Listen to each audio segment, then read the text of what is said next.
Hi guys, so today I'm making a chip chop. But first, subscribe to Demon Time and Rosa Juice in 5 minutes. To make the chip chop, the first step is fold the paper into half. And it should even be a square paper. And the first step is over. Then fold it more. Fold it. Second step. Now the third step is open everything. See this point? Build it into the center.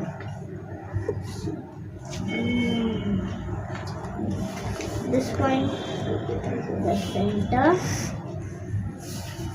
The other one, put it into the center.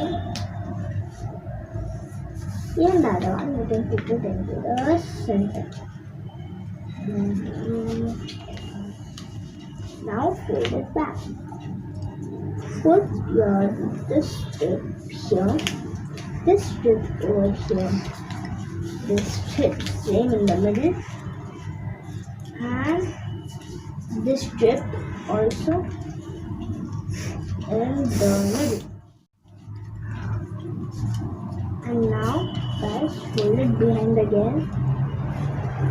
Now do this. Yeah, you see this? Yeah. Fold it again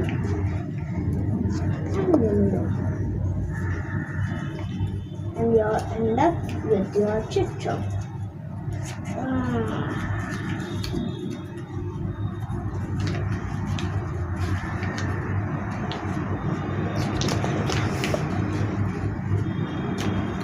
And here's your tiger. You can say anything. You can just put decorations on this and make it look good. Thank you. Thank you for watching. See you next time in next video. Till that time, bye bye.